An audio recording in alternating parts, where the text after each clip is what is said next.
There's something no one really tells you about altered states.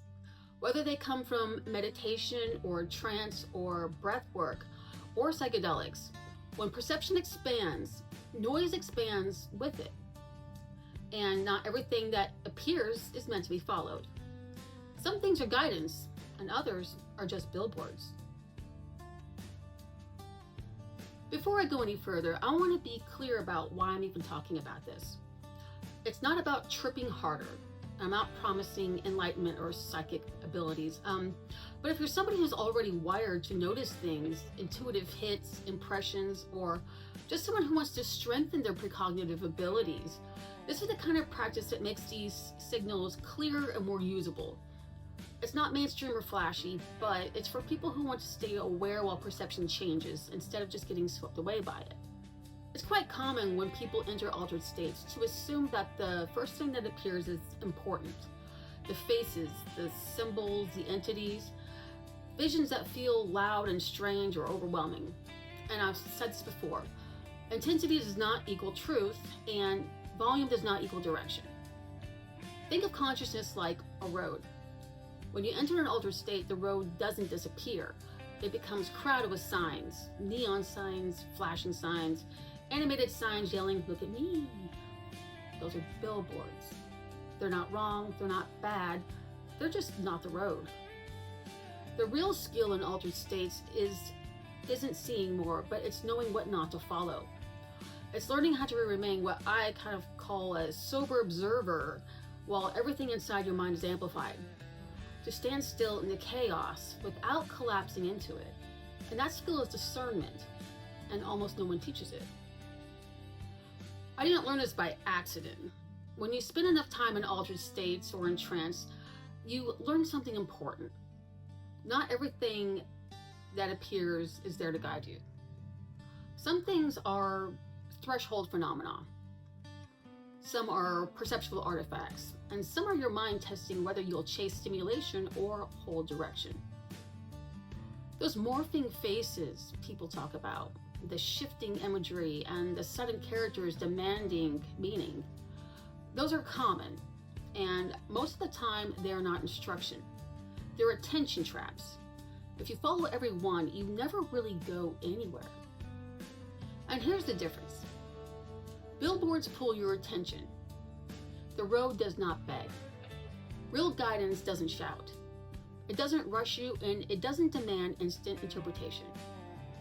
It has coherence, it has direction, and it waits. When something appears in an altered state, don't judge it by how intense it is. Judge it by what happens after the pull. Some experiences need momentum. Some doors only open when you move fast enough to pass through them. But here's the distinction.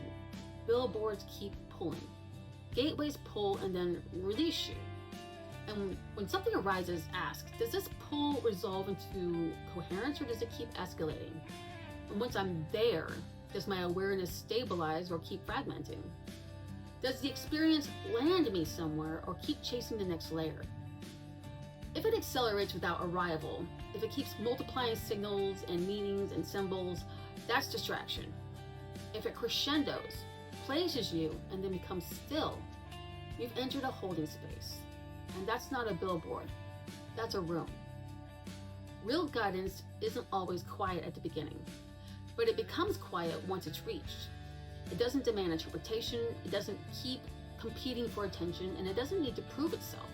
It simply is. Authentic experiences don't keep asking for your attention. They arrive, place you somewhere, and then stop pulling. Discernment isn't a personality trait, it's a trained capacity, and you don't build it by overwhelming your nervous system. You build it the same way you build strength and balance, gradually, deliberately, and with limits.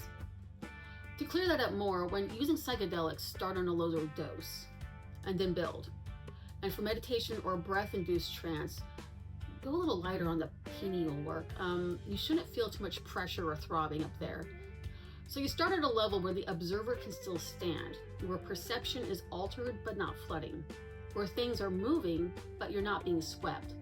The practice isn't how much can I feel. The practice is how long can I remain present as things start to intensify. As the state starts to come online, imagery and sensation and momentum begins to rise. You consciously choose to stay still inside of it. You don't follow the wormholes, you don't chase the visuals, and you don't reach for meaning. You let the chaos move around you while you hold your position.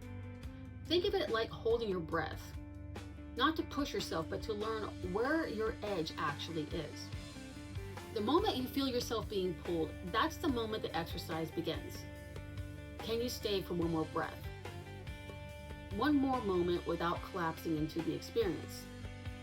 And that's the work. Not trying to trip, not trying to disappear. Instead, you're training the part of you that can remain intact while perception expands. Over time, the observer gets stronger, clearer, and more stable. And when intensity eventually does happen, you don't lose yourself or attach meaning to noise before you reach the meaning for you. A lot of people think the goal is total dissolution, but if you dissolve before you can witness, there's no one left to learn anything. That's not insight, that's experience happening to you. There's a difference between letting go and being taken. If you can't stay oriented at a certain time, at a certain level, that's not failure, that's information.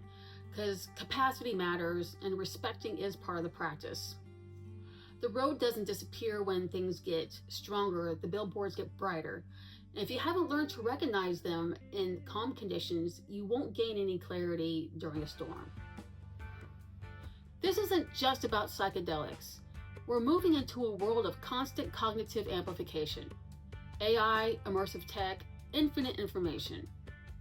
The future won't reward those who experience the most. It'll reward those who can stay oriented while everything is screaming for their attention. Without discernment, altered states don't liberate. They overwhelm. They inflate meaning where there is none, turn noise into belief, and belief into identity. And that's not awakening. That's getting lost with better visuals. The goal isn't to chase every vision. The goal is to know where you're going. Learn to recognize the road. Smile at the billboards, and then keep moving. That's all I got for now. If you guys have been enjoying this content, as I've been enjoying all the new subscribers popping up, thank you, all of you. There is a coffee link in the description. You can send me a coffee, snack, whatever you like.